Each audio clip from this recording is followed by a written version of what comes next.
আসসালামু আলাইকুম শিক্ষার্থীরা, আশা করি সবাই ভালো আছো, সহজে পড়া শিখির সাথে আছো। ক্লাসের শুরুতেই আমরা খুবই সুন্দর মনোরম একটা ছবি দেখছি। ছোট্ট একটি ছেলে নদীর পাড়ে দাঁড়িয়ে, নদীর পাড়ে কাশফুল আর দূরে নদীতে পালতোলা নৌকা। এই ছবিটি দেখে তোমরা বুঝতে পারছো কি এটা তোমাদের কোন কবিতা বা গল্পের ছবি? আশা করি অনেকেই বুঝে নিয়েছ। হ্যাঁ, ছবিটি ছিল তোমাদের বাংলা প্রথম পত্র বইয়ের রবীন্দ্রনাথ ঠাকুর রচিত নতুন দেশ কবিতার। আজকে আমরা নতুন দেশ কবিতাটি সহজ ভাষায় ব্যাখ্যা বিশ্লেষণ পড়ব, বহুনির্বাচনীয় সৃজনশীল প্রশ্নোত্তর আলোচনা করব। নদীর ঘাটের কাছে নৌকো বাঁধা আছে, নাইতে যখন যাই দেখি সে জলে ঢেউয়ে নাচে। বলছে নদীর ঘাটের কাছে নৌকা বাঁধা আছে। যখন গোসল করতে যায়, নাইতে যাওয়া মানে গোসল করতে যাওয়া, যখন গোসল করতে যায় তখন দেখে যে জলে ঢেউয়ে সেই নৌকা নাচে। আজ গিয়ে দেখি দূরের পানে, মাঝ নদীতে নৌকো কোথায় চলে ভাটের টানে। বলছে আজকে যে নদীতে, সেখানে যে দেখে যে নৌকা নাই, দূরে চলে গেছে নৌকা মাঝ নদীতে, এবং সেখানে ভাটার টানে নৌকা এগিয়ে যাচ্ছে। জানি না কোন দেশে পৌঁছে যাবে শেষে, সেখানেতেই কেমন মানুষ থাকে কেমন বেশে। বলছে এই যে ভাটার টানে নৌকা চলে যাচ্ছে, কোনো এক দেশে যে এই নৌকা অবশ্যই থামবে, এবং সেখানকার মানুষজন কেমন, তারা কেমন বেশভূষায় দিন যাপন করে সেটা কে জানে না। এই ছোট্ট ছেলেটি ছোট্ট শিশুটিকে কবি নিজে, কিন্তু কবি এখানে কথক হয়ে তার কবিতাটি লিখেছেন। থাকি ঘরের কোণে, সাত জাগে মোর মনে, অমনি করে যাই ভেসে ভাই নতুন নগর বনে। বলছে লেখক কোথায় থাকেন? ঘরের কোণে। ছোট্ট শিশু লেখক, কিন্তু তখন তার মনে অনেক স্বপ্ন মানে স্বপ্ন জাগে। ওই নৌকার মতো সেও ভেসে যায়। কোথায় যায়?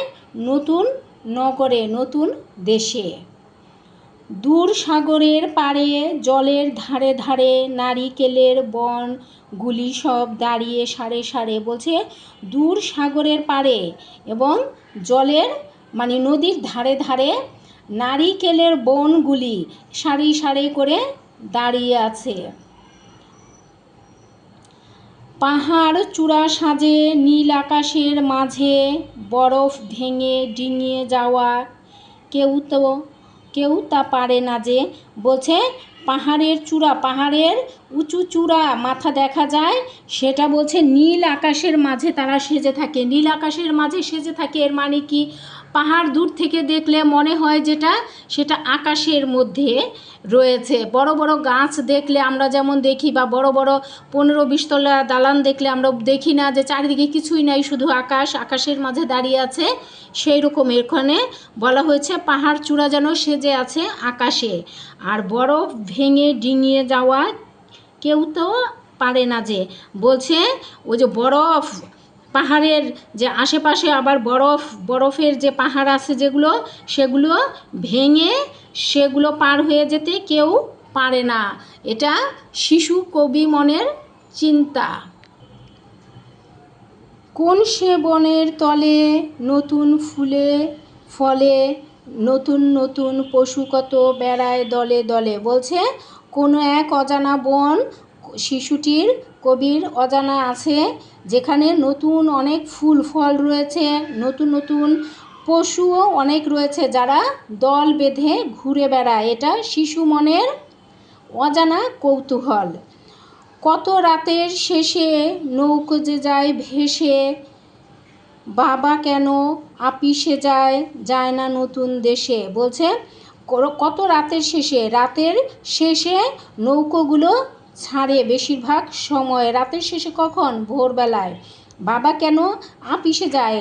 লেখক ছোট্ট শিশুর বাবা, সে অফিসে যায়, বলছে কেন নতুন দেশে যায় না। এটা শিশুর মনের একটা আক্ষেপ। শেষ হলো আমাদের কবিতা পাঠ। শব্দার্থ জেনে নিচ্ছি। ভাটা শব্দের অর্থ চাঁদ ও সূর্যের শক্তির আকর্ষণে সমুদ্র বা নদীতে পানি বেড়ে যায়, একে বলে জোয়ার। এ পানি কমে যাওয়াকে আবার বলা হয় ভাটা। আপিস অর্থ অফিস শব্দের একটি কথ্য রূপ, আঞ্চলিক রূপ আর কি। পাঠের উদ্দেশ্য কবিতাটির শিক্ষার্থীর অনুসন্ধিৎসা, কল্পনা শক্তি ও সৃজনশীলতা জাগ্রত করা। একজন শিক্ষার্থীর মনে অনুসন্ধিৎসা মানে হচ্ছে তার নতুন কিছু জানার ইচ্ছা, কল্পনা শক্তি, কল্পনা করার ইচ্ছা এবং সৃজনশীল জ্ঞান জাগ্রত হবে। এবার কবিতাটির পাঠ পরিচিতি আমরা পড়ব। কবিতাটি রবীন্দ্রনাথ ঠাকুরের সহজ পাঠ গ্রন্থের প্রথম ভাগ থেকে নেওয়া হয়েছে। এ কবিতায় অজানাকে জানার সীমাহীন কৌতূহল এবং প্রাকৃতিক সকল রহস্য উন্মোচন করার অপার আকাঙ্ক্ষার কথা প্রকাশিত হয়েছে। ভাটার টানে ঘাটে বাঁধা নৌকা মাঝ নদী পেরিয়ে কোথায় গিয়ে যে পৌঁছবে তার কোনো ঠিক নেই। হয়তো কোনো নতুন দেশে বা নতুন পরিবেশে গিয়ে সে পৌঁছবে। এসব প্রশ্নের উত্তর জানতে কৌতূহল জাগবে যে কারোরই। হয়তো কোনো অসীম সৌন্দর্য, অজানা আনন্দ বা অপার বিস্ময় তার জন্য অপেক্ষা করে আছে। অজানার প্রতি এই ব্যাকুলতা শিশুরা তাদের আশেপাশের সবার মধ্যেও দেখতে পায়। অর্থাৎ আমরা কি বলবো সহজ ভাষায়, যে অজানাকে জানার যে কৌতূহল শিশু মনে জাগে এখানে, সেটাই কবি ফুটিয়ে তুলেছেন। এবার আমরা কবি পরিচিতিটা একটু পড়ব। কবি পরিচিতি, রবীন্দ্রনাথের কবি পরিচিতি আমরা বারবার অনেকবার পড়ছি। কবি পরিচিতি নতুন করে অনেকেরই আর জানার দরকার নাই, তারপরও পড়ছি। বাংলা ভাষা ও সাহিত্যকে বিশ্ব সাহিত্যের অঙ্গনে সম্মানের আসনে অধিষ্ঠিত করে বিশ্বকবি অভিধায় অভিহিত হন রবীন্দ্রনাথ ঠাকুর। 1861 থেকে 1941 সাল পর্যন্ত তিনি জোড়াসাঁকোর ঠাকুরবাড়ির মহর্ষি দেবেন্দ্রনাথ ঠাকুর ও সারদা দেবীর চতুর্দশতম সন্তান। অর্থাৎ তার মায়ের নাম হচ্ছে সারদা দেবী এবং বাবার নাম দেবেন্দ্রনাথ ঠাকুর। তিনি বাবা মায়ের চতুর্দশতম মানে 14 নম্বর সন্তান। আধুনিক বাংলা কবিতার ধারায় নতুন যুগের প্রবর্তক তিনি। 15 বছর বয়সে প্রকাশিত হয় তার প্রথম কাব্যগ্রন্থ বনফুল, গীতাঞ্জলি এবং তার আরও কিছু কবিতার স্ব-অনুদিত কাব্যগ্রন্থ। সং অফারিংস এর জন্য 1913 সালে সাহিত্যে নোবেল পুরস্কার লাভ করেন। মানসী, সোনার তরী, চিত্রা, খনিকা, বলাকা তার উল্লেখযোগ্য কাব্যগ্রন্থ। ছোটদের জন্য রচনা করেছেন শিশু, শিশু ভোলানাথ, খাপছাড়া প্রভৃতি কাব্যগ্রন্থ। বাংলা ছোট গল্প প্রথম তার হাতেই প্রতিষ্ঠা লাভ করে। কবিতা, ছোট গল্প ছাড়াও উপন্যাস, নাটক, প্রবন্ধ, সঙ্গীত, ভ্রমণ কাহিনী বাংলা সাহিত্যের সকল শাখা তার রচনা দ্বারা সমৃদ্ধ হয়েছে। ব্যাকরণ, ভাষাতত্ত্ব, ছন্দ ও চিত্রকলাতেও তিনি অসামান্য অবদান রেখেছেন। অনন্য সাধারণ প্রতিভার অধিকারী রবীন্দ্রনাথ একাধারে সাহিত্যিক, চিন্তক, শিক্ষা সংগঠক, সুরকার, গীতিকার, নাট্যকার, নাট্য প্রযোজক, অভিনেতা, অনবদ্য চিত্রশিল্পী। এখানে সুরকার মানে যে গানে সুর দেয়, তারপর গীতিকার মানে যে গান গায়, গান লিখে, আর যে গান গায় সে হচ্ছে গায়ক। নাট্যকার নাটক তৈরি করে, নাট্য প্রযোজক যে নাটকের প্রযোজনা করে, অভিনেতা যে অভিনয় করে, অনবদ্য চিত্রশিল্পী মানে চিত্রছবিও আঁকতেন। এছাড়া তিনি শান্তিনিকেতন ও বিশ্বভারতীর মতো নতুন ধারার শিক্ষা প্রতিষ্ঠান গড়ে তোলেন। তিনি ভারতের শান্তিনিকেতন ও বিশ্বভারতী এই দুইটা প্রতিষ্ঠান, শিক্ষা প্রতিষ্ঠান গড়ে তুলেছেন। এবার আমরা বহু নির্বাচনী প্রশ্নগুলো দেখব। নদীর ঘাটের কাছে কি বাধা আছে? নৌকো, নৌকা বাধা আছে। আচ্ছা, জলের ঢেউয়ে কি নাচে? নৌকা। শিশুটি নাইতে গিয়ে কি দেখতে পায়? নৌকার নাচ। ছেলেটি নদীর ঘাটে গিয়ে কি দেখল? নৌকা ভাটার টানে মাঝ নদীতে চলে গেছে। মাঝ নদীতে নৌকা কিভাবে চলে? ভাটার টানে। সেখানেতে কেমন মানুষ থাকে কেমন বেশে? এখানে সেখানে বলতে কোথায় বোঝানো হয়েছে? নতুন দেশ। নতুন দেশ কবিতায় কে ঘরের কোণে থাকে? শিশুটি নিজে, মানে লেখক। নতুন দেশ কবিতায় শিশুটির মনে কি জাগে? স্বাদ। স্বাদ মানে ইচ্ছা। শিশুটি কোথায় ভেসে যেতে চায়? নতুন নগরে। নারিকেলের বন কোথায়? দূর সাগরের পাড়ে। নারিকেলের বনগুলো কেমন? সারি সারি। নীল আকাশের মাঝে কি সাজে? পাহাড় চূড়া। নতুন দেশে পশুরা কেমন করে বেড়ায়? দলে দলে। নতুন দেশ কবিতায় কে অফিসে যায়? শিশুটির বাবা। শিশুটির বাবা কোথায় যায় না? নতুন দেশে। নৌকা কখন ভেসে যায়? রাতের শেষে। নতুন দেশ কবিতায় কোথায় নতুন নতুন ফুল ফোটে? বনের তলে। নতুন দেশ কবিতায় কি প্রকাশ পেয়েছে? সীমাহীন কৌতূহল। নতুন দেশ কবিতার কবিকে? রবীন্দ্রনাথ ঠাকুর। নতুন দেশ কবিতাটি কোন গ্রন্থ থেকে নেওয়া হয়েছে? রবীন্দ্রনাথের সহজ পাঠ নামক গ্রন্থের প্রথম ভাগ থেকে নেওয়া হয়েছে। সৃজনশীল প্রশ্ন।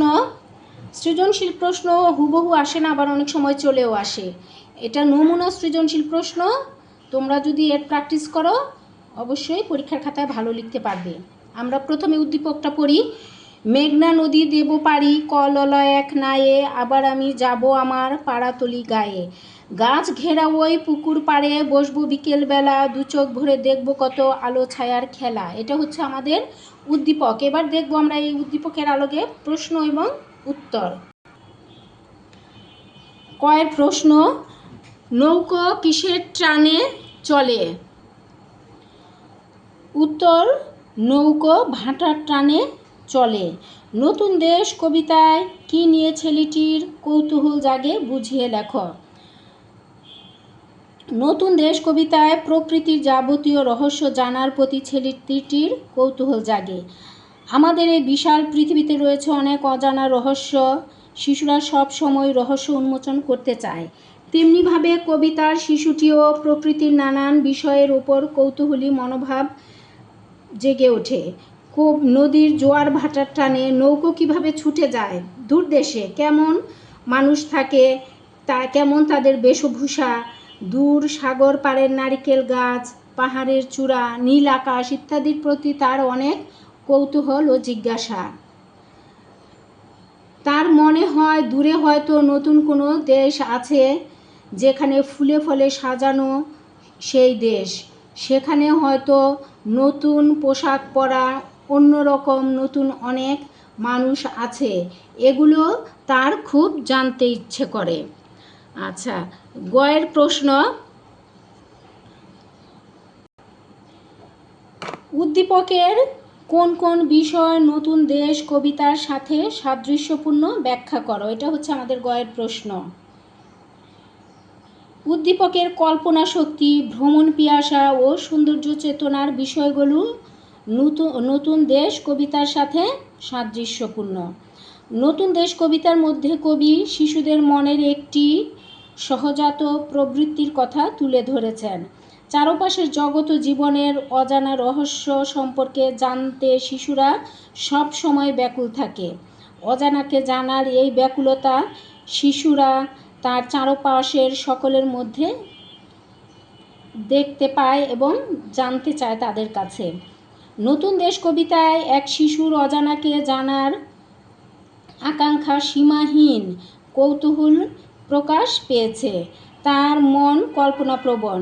সে নৌকার সাথে সাথে নতুন স্থানে যেতে চায়, নতুন দেশ দেখতে চায়, নতুন দেশের মানুষ, ফুল, বন, পশু পাখি কেমন হবে তা সে কল্পনা করে নেয়। তেমনি উদ্দীপকেও প্রকাশ পেয়েছে কল্পনাপ্রবণ এক কিশোরের ভ্রমণ পিপাসা, সৌন্দর্য চেতনা ও কল্পনা বিলাসী মনের কল্পনা। সে মেঘনা নদীর পাড়ি দিয়ে যেতে চায়, নৌকায় করে যেতে চায় তার পাড়াতলি গায়ে, যেখানে পুকুর পাড়ে গাছে ঘেরা এবং আলো ছায়া খেলা করে। উদ্দীপক ও আলোচ্য কবিতা উভয় জায়গায় প্রকাশ পেয়েছে শিশু মনের কল্পনা, সৌন্দর্য পিপাসু, ভ্রমণ পিপাসা। তাই বলা যায় উদ্দীপকের কল্পনা শক্তি, ভ্রমণ পিপাসু ও সৌন্দর্য চেতনার বিষয়টি আলোচ্য কবিতার সাথে সাদৃশ্যপূর্ণ। প্রশ্ন ঘ নম্বর, উদ্দীপকের সাথে নতুন দেশ কবিতার বিষয় বস্তুগত মিল খুব সামান্যই, বিশ্লেষণ করো। কবিতার নতুনকে জানার আগ্রহ দিক থেকে বলা যায় উদ্দীপকের সঙ্গে নতুন দেশ কবিতার বিষয়বস্তুগত খুব সামান্য মিল রয়েছে। মন্তব্যটি কিন্তু সঠিক। নতুন দেশ কবিতায় প্রকৃতির অজানা রহস্যকে জানার প্রতি শিশু কিশোরদের মনের ব্যাকুলতাকে তুলে ধরেছেন কবি। ঘাটে বাঁধা নৌকা নদী পেরিয়ে কোথায় গিয়ে পৌঁছাবে, নতুন দেশে তার ঠিকানা কোথায় হবে তা জানার কৌতূহল যে কারোরই হলেও শিশুদের বেশি। নতুনকে জানার এই ব্যাকুলতায় কবিতার প্রধান বিষয়বস্তু হয়ে উঠেছে। নতুন দেশ কবিতায় এক শিশুর কৌতূহলী ও কল্পনাপ্রবণ মনের প্রকাশ ঘটেছে। নতুন দেশের সৌন্দর্য দেখার ইচ্ছায় কিশোর পাড়ি জমাতে চায় নতুন দেশে, আবিষ্কার করতে চায় প্রকৃতির বিচিত্র সৌন্দর্য ও নতুন নতুন স্থান। উদ্দীপকেও বর্ণিত হয়েছে এক কবির কল্পনাপ্রবণ ও সৌন্দর্যপ্রিয় চেতনা। কাজেই আমরা দেখতে পাই উদ্দীপক ও আলোচ্য কবিতায় উভয় জায়গায় প্রকৃতির সৌন্দর্যর প্রতি মুগ্ধতা এবং মানব মনের কৌতূহল প্রকাশ পেয়েছে। কিন্তু এর বাইরে আলোচ্য কবিতায় ফুটে উঠেছে অজানার প্রতি শিশুর ব্যাকুলতা, নদী ও নদী পাড়ের সৌন্দর্য, পিতার কর্মব্যস্ততা, সন্তানকে সময় দিতে না পারার কথা। তাই বলা যায় উদ্দীপকের সঙ্গে আলোচ্য কবিতার বিষয়বস্তুগত মিল সামান্যই রয়েছে। মন্তব্যটি যথার্থ। আমরা সৃজনশীল 2 নম্বর প্রশ্ন। এবার উদ্দীপকটি পড়ব। অপুদের বাড়ি হইতে কিছু দূরে একটা অশ্বত্থ গাছ ছিল। অপু মাঝে মাঝে সেই দিকে চাহিয়া দেখিত। তাহার যেন অনেক অনেক দূরের কোনো দেশের কথা মনে হয়, কোথায় যেন কোথাকার দেশ। মার মুখে ওইসব দেশের রাজ পুত্তুরদের কথাই সে শোনে। এটা হচ্ছে আমাদের উদ্দীপক। এবার এর আলোকে আমরা প্রশ্ন এবং উত্তর আলোচনা করব। পাশে কিন্তু এটা মানবন্টন। নতুন দেশ কবিতার কথক কোথায় থাকে? নতুন দেশ কবিতার কথক ঘরের কোণে থাকে, মানে কোথাও যেতে পারে না। নতুন দেশ সম্পর্কে নতুন দেশ কবিতার শিশুটির ধারণা কেমন? নতুন দেশ সম্পর্কে নতুন দেশ কবিতার শিশুটির ধারণা হচ্ছে কৌতূহলপূর্ণ। নতুন দেশ কবিতায় শিশুটি প্রতিদিন নদীর ঘাটে এসে নৌকা দেখে। সে দেখে নৌকা মাঝ নদীতে বয়ে চলছে, হয়তো ভাটার টানে নতুন কোনো দেশে গিয়ে ভিড়বে। তখন সেই অজানা নতুন দেশ সম্পর্কে মনের মধ্যে কৌতূহল জাগে।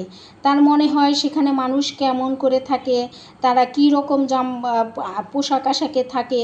সেখানে জলের ধারে হয়তো দাঁড়িয়ে থাকে নারিকেলের সারি সারি। এটা তার নতুন মনের কল্পনা। অনেক কিছুই, অনেক উঁচু পাহাড় চূড়া সাজে, নীল আকাশে সেজে থাকে, নতুন নতুন ফুল ফোটে, পশু পাখির দল দল বেঁধে ঘুরে বেড়ায় ইত্যাদি। নতুন দেশ সম্পর্কে নতুন দেশ কবিতার শিশুটির ধারণা এরকমই কৌতূহলপূর্ণ, তার মনের চিন্তা জাগতিক পূর্ণ। গ নম্বর প্রশ্ন। উদ্দীপকে নতুন দেশ কবিতার কোন বিষয়টি ফুটে উঠেছে ব্যাখ্যা কর। উদ্দীপকে নতুন দেশ কবিতার শিশুটির নতুন দেশের কথা কল্পনা করার বিষয়টি এখানে ফুটে উঠেছে। নতুন দেশ কবিতায় কবি তুলে ধরেছেন শিশুদের কল্পনাপ্রবণ মনের ইচ্ছা বা কথা। কল্পনা দিয়ে তারা সব কিছু নিজের মতো করে ভাবতে পারে, কল্পনার নিজের জগৎ তৈরি করে নিজে সেখানে ঘুরে বেড়ায়, বিচরণ করে। এই কল্পনাপ্রবণ মানুষের সহজাত প্রবৃত্তি শিশুরাই কিন্তু সবচেয়ে এগিয়ে। নতুন দেশ কবিতার শিশুটি ভাটির টানে ছুটে চলার নৌকা দেখে কল্পনা করে একটি নতুন দেশের। সেখানে গিয়ে নৌকাটা যেখানে গিয়ে থামবে সে ভাবে না জানি সে দেশ দেখতে কেমন, সে দেশের মানুষই বা কেমন, তাদের বেশভূষাই বা কেমন। তারপর শিশুটি নিজের মধ্যে অজানা দেশ সম্পর্কে মানে সেই নতুন দেশকে নিয়ে একটি কল্পনার জগৎ তৈরি করে, সেখানে যাওয়ার তার ইচ্ছা হয়। উদ্দীপকে অপুও বাড়ির অদূরে থাকা একটি অসৎ মানে বট গাছের দিকে কিছুক্ষণ চেয়ে থাকে। তারপর তার মনে নানান রকম কল্পনা হয় একটা নতুন দেশ সম্পর্কে। মায়ের যে রাজপুত্রের কথা বলে সে রাজপুত্রের গল্পের কথা তার মনে হয়। উভয় জায়গায় দুজন শিশুর কল্পনা আমরা দেখতে পাই। তাহলে আমরা এই কথা বলতে পারি উদ্দীপকে নতুন দেশ কবিতার এই যে কল্পনাপ্রবণ শিশুদের মনের বিষয়টি ফুটে উঠেছে। প্রশ্ন নম্বর ঘ নম্বর প্রশ্ন বলছে উদ্দীপকে নতুন দেশ কবিতার মূল ভাবের প্রকাশ ঘটেনি, বিশ্লেষণ করো। মানে মূল ভাবে যা বলছে পুরোপুরি প্রকাশ ঘটেনি। বক্তব্য বিষয়ের দিক থেকে বলা যায় উদ্দীপকে নতুন দেশ কবিতার মূল ভাবের পরিপূর্ণ প্রকাশ ঘটেনি। নতুন দেশ কবিতার মূল ভাবার্থ পর্যালোচনা করলে দেখা যায় কবি এখানে শিশু মনের কল্পনা শক্তি ও সৃজনশীলতাকে জাগ্রত করে তুলেছেন। কল্পনা শক্তির মধ্য দিয়ে শিশুর অজানা রহস্যকে নিজের মতো করে উন্মোচন করে সেখানে ঘুরে বেরিয়েছেন। নতুন দেশ কবিতায় একটি শিশু অজানাকে জানার সীমাহীন কৌতূহল এবং প্রকৃতির সব রহস্য উন্মোচন করে। ভাটার টানে ঘাটে বাঁধা নৌকাররা নতুন দেশে ছুটে যায়, সেটা শিশু মনে জেগে ওঠে। শিশুটি সেই নতুন দেশ কেমন হবে সেই কল্পনা মনের মধ্যে তৈরি করে। সেভাবে নতুন দেশ তার জন্য অপার বিস্ময় নিয়ে অপেক্ষা করছে যদি সে দেশে যেতে পারত। অন্যদিকে উদ্দীপকের কিশোর অপুও কল্পনা প্রবণ। বাড়ি থেকে কিছু দূরে দাঁড়িয়ে থাকা অসৎ গাছ দেখে তার মনে জেগে ওঠে অনেক দূরের কোনো এক অজানা দেশের কথা। সেই দেশ তার মায়ের মুখে শোনা কোনো এক রাজপুত্রের দেশের মতো। উদ্দীপকে অপু ও নতুন দেশ কবিতার শিশুটি উভয়ই কল্পনাপ্রবণ, উভয়ই নতুন দেশের কথা কল্পনা করে। কিন্তু আলোচ্য কবিতায় প্রকাশ পেয়েছে শিশুটির সেই দেশের জানার আকাঙ্ক্ষা, আগ্রহের কথা, মানে নতুন দেশের জানার আগ্রহের কথা, যা উদ্দীপকে অপুর মধ্যে দেখা যায়নি। সে ছিল কল্পনার মধ্যেই সীমাবদ্ধ অপু। তাই বলা যায় উদ্দীপকে নতুন দেশ কবিতার মূল ভাবের প্রকাশ ঘটেনি, এখানে কিছুটা সীমাবদ্ধতা রয়েছে। কাজেই মন্তব্যটি যথার্থ। শেষ হলো আমাদের আজকের নতুন দেশ কবিতার ক্লাস।